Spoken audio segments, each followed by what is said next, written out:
जी हाँ, आने वाला 16 दिवस का जो पखवाड़ा है, जिसको हम पितृपक्ष के रूप में जानते हैं, वह प्रारंभ होने जा रहा है। हमारे सभी दर्शकों से अनुरोध है कि इसके प्रारंभ होने की तारीख नोट कर लीजिए, यानी 29 सितंबर से 14 अक्टूबर के बीच में 16 दिवस। ये पखवाड़ा मनाया जाता है भाद्रपद मास के शुक्ल पक्ष की पूर्णिमा से अश्विन मास के कृष्ण पक्ष की अमावस्या तक, जो कि 14 अक्टूबर को है। पितृपक्ष क्यों मनाया जाता है? हमारे जितने भी पूर्वज हैं, हमारे जो पितर हैं, जो मृत्यु के बाद पितृलोक में निवास करते हैं, और खास तौर से इन 16 दिवस में वो हमसे मिलने आते हैं। कैसे आते हैं?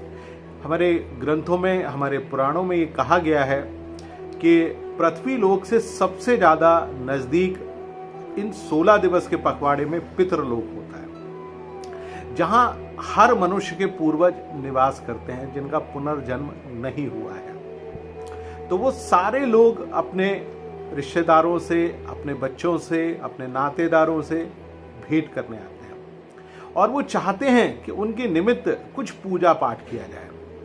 क्या पूजा पाठ किया जाए? हमारे यहाँ पितृपक्ष का जैसे ही नाम आता है तो सबसे पहला शब्द आता है श्राद्ध कर्म।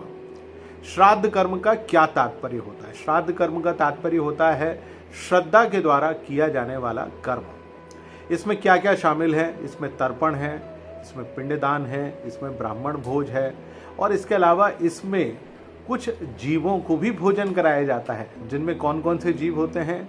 गाय है, कुत्ता है, कौवा है, चींटी है, इत्यादि को भोजन कराया जाता है। किस प्रकार कराते हैं? श्रद्धा पूर्वक। इसीलिए इस पक्ष को श्राद्ध पक्ष कहा जाता है। इसमें कुछ चीजों का ध्यान रखना बेहद आवश्यक है। सबसे पहले तो श्राद्ध कर्म प्रारंभ होने से पहले आप घर में कुशा जरूर लेकर आए, क्योंकि कुशा को जब अंजुलि में फंसाया जाता है तभी हम तर्पण जैसा महायज्ञ करते हैं। कैसे तर्पण करते हैं ये भी मैं आपको अगले वीडियो में बताऊंगा, लेकिन आज मैं आपको श्राद्ध पक्ष की कुछ साधारण जानकारियां दे रहा हूं। आपको श्राद्ध पक्ष के करने के लिए कुछ नियमों का अनुपालन करना है। सबसे पहले 16 दिवस तक ब्रह्मचर्य का पालन करना है। छौर कर्म नहीं कराना। छौर कर्म का तात्पर्य होता है नाखून नहीं काटने हैं, दाढ़ी नहीं कटवानी है, बाल नहीं कटवाने हैं। इसको छौर कर्म कहा जाता है। धरती पर निवास करना है, यानी आपको पलंग पर नहीं, धरती पर सोना है। इसके अलावा सुबह सबसे पहले अपने पूर्वजों के निमित्त आपको जल का तर्पण करना है, और भगवान सूर्य नारायण को जल चढ़ाने के तदोपरांत ही आप कुछ खा सकते हैं, जिनमें चाय या नाश्ता इत्यादि भी शामिल होता है।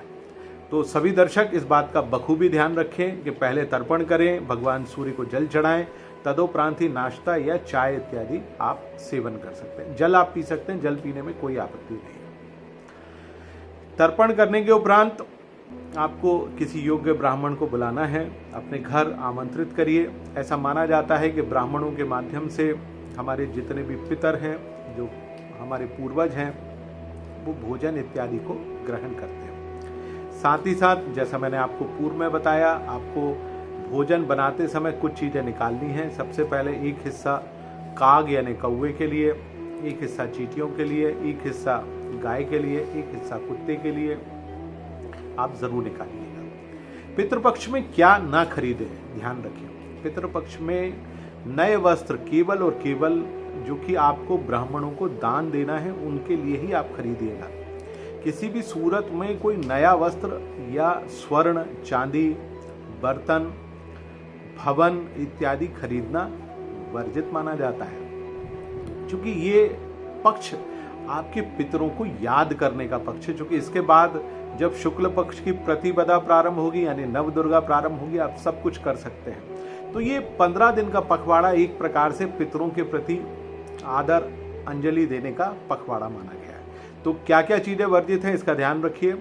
सबसे पहले आप किसी भी नए घर में प्रवेश नहीं कर सकते, यज्ञोपवीत नहीं करा सकते, मुंडन इत्यादि कार्य नहीं कर सकते, विवाह जैसे कार्य बिल्कुल नहीं किए जा सकते। इसके अलावा नया वाहन आप नहीं खरीद सकते, चाहे वो स्कूटर हो, कार हो या कोई भी वाहन क्यों ना हो। सिक्के, सोने के सिक्के, चांदी के सिक्के, सोने के बर्तन, चांदी के बर्तन या किसी भी प्रकार के बर्तन इत्यादि को खरीदने से बचने की कोशिश करें। आपको स्वयं को या अपने परिवार में बच्चों को वस्त्र सिलवाने हैं तो उनको भी सिलवाने से बचिए। केवल नए वस्त्र दान इत्यादि के लिए आप जरूर खरीद सकते हैं। 16 दिन के एक पखवाड़े में यदि आप इन नियमों का अनुपालन करते हैं तो आपके पितृ आपसे बेहद प्रसन्न होंगे। और ब्रह्मचर्य का जरूर पालन करें और साथ साथ क्षौर कर्म बिल्कुल भी ना करें।